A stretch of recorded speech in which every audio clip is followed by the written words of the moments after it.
Following Russia's invasion of Ukraine, tensions between the US and Russia are particularly strained here on Earth, prompting concerns that friction could inevitably spill over into the two countries' long-standing partnership in space.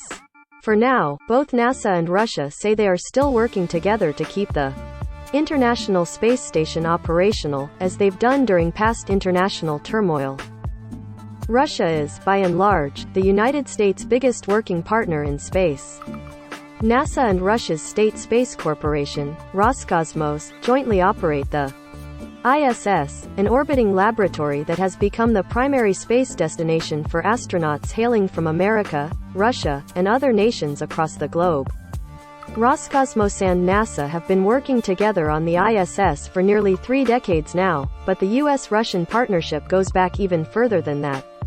The two space organizations coordinated on Russia's former Mir space station, swapped seats on NASA's Space Shuttle and Russia's Soyuz rocket, and even worked together during the Apollo era on the Apollo-Soyuz test project.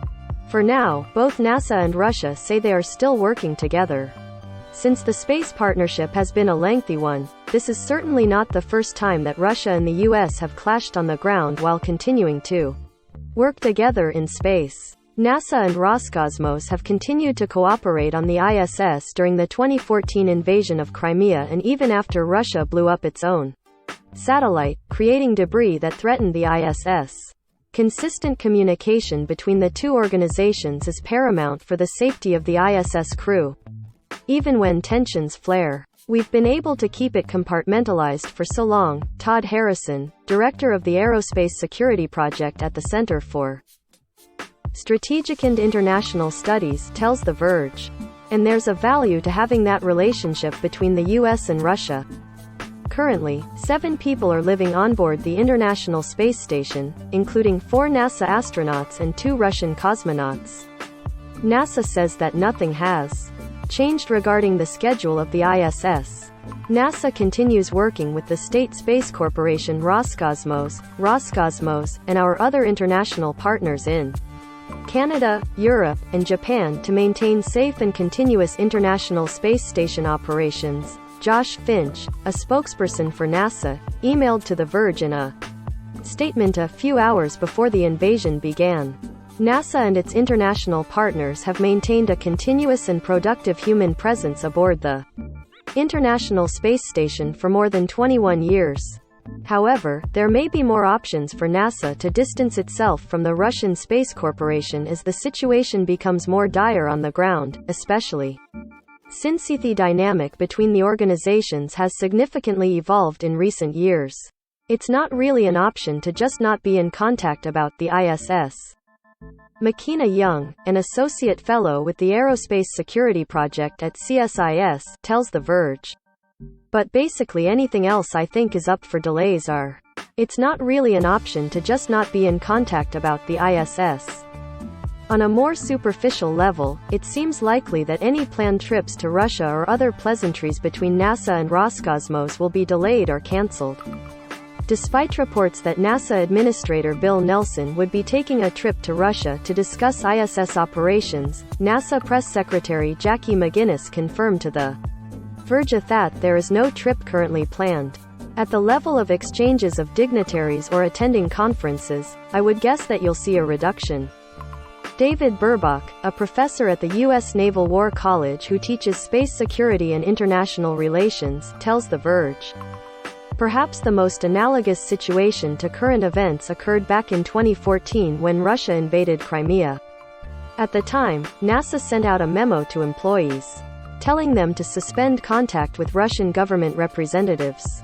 Travel to Russia was suspended for NASA workers and Dmitry Rogozin, a deputy prime minister in 2014 who now leads Roscosmos, was sanctioned personally, preventing him from entering the United States. NASA was in a much more precarious position in 2014.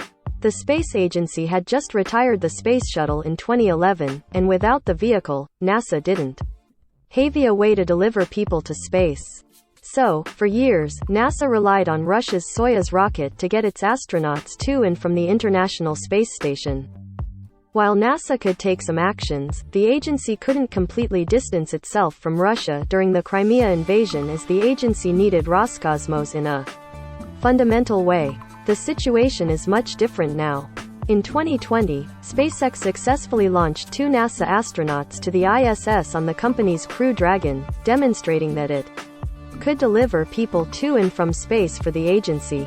Now, NASA has the option to fly its astronauts solely on Crew Dragon flights if it wants. And that could give NASA a little more freedom to cut ties with Russia on certain projects. NASA really doesn't have a lot of reliance on Russia anymore for civil space programs, says Young. So I think that there's a lot more wiggle room to be a bit more strict than there was in the past. One project that might be in a precarious position is a planned crew swap between NASA and Roscosmos, where the two organizations would allow personnel to fly on the other country's passenger vehicles.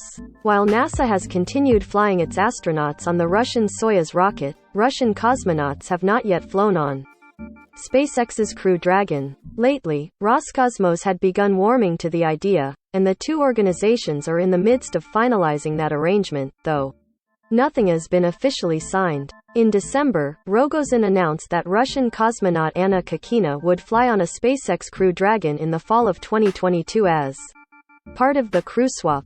NASA confirmed to The Verge that there are 3 cosmonauts currently in Houston training at NASA's Johnson Space Center, and 2 NASA astronauts completed training in Russia earlier in February. It's possible that agreement could be in jeopardy in the future, but for now, it seems to still be moving forward. Roscosmos continues fulfilling its international obligations to ensure ISS operation. Work is also underway on the Integrated Crew Flights Agreement. Oleg Bolashev, chief specialist of the Roscosmos Press Service, emailed to The Verge in a statement, "I think it is fair to say Russia stands to lose more than we do." Roscosmos continues to rely on NASA to keep the ISS running, as NASA spends $3-4 billion on the project every year. "I think it is fair to say Russia stands to lose more than we do," Harrison says. He argues that the ISS is the flagship of the Russian space program. They don't really have any other achievements to point to of that magnitude, says Harrison. So they would be losing a tremendous science platform but also a tremendous status symbol as a space superpower if they didn't have ISS. The ISS isn't going anywhere anytime soon, but the future of the station is still unresolved. In late December, the Biden administration announced its intention to extend ISS operations through 2030. Roscosmos has been mulling over a similar extension. However, Rogozin told the New York Times that such an extension could not happen until the sanctions on 2 Russian companies were removed. "In order to give us a technical capability to produce whatever is needed for this extension, these restrictions need to be lifted first," Rogozin said. However, Rogozin also told CNN that this is a family, where a divorce within a station is not possible. Outwardly, Rogozin is still showing his support for Roscosmos's relationship with NASA amid current events while condemning U.S. policy. "We really value our professional relationship with at NASA, but as a Russian and citizen of Russia, I am completely unhappy with the sometimes openly hostile U.S. policy towards my country." Rogozin, at Rogozin, February 22, 2022. The NASA and Roscosmos relationship has faced more tests than ever as of late, even beyond the situation in Ukraine. When the Russian military intentionally destroyed one of the nation's own satellites with a ground missile in December, the test created thousands of pieces of debris that posed an immediate threat to the International Space Station. The crew on board, which included 2 cosmonauts, had to be woken up early and then sheltered in place as a precaution. Administrator Nelson condemned the test, and he later spoke with Rogozin, expressing dismay over the danger the astronauts faced. Rogozin indicated to the New York Times that he shared frustration over the test. As it is, the ISS remains one of the few things keeping NASA and Roscosmos together. NASA is currently focused on its new flagship mission called Artemis, a massive new endeavor to send the first woman and the first person of color to the surface of the moon. As part of that project, NASA developed the Artemis Accords, an international agreement between various nations that creates a set of standards for how to explore the Moon. Rogozin has been particularly critical of both Artemis and the Artemis Accords, comparing the agreement to an invasion in a now-deleted tweet. He also said that Russia plans to work with China on their lunar efforts instead. Despite all this turmoil, both in space and on Earth, the ISS is still zooming along on its orbit, and the astronauts and cosmonauts on board are still working together as planned. In March, Russia plans to launch another crewed Soyuz flight to the ISS, though that mission will carry an all-cosmonaut crew. That isn't likely to change anytime soon. I think it's pretty unlikely we'll see expansions or new developments with Russia, says Burbach.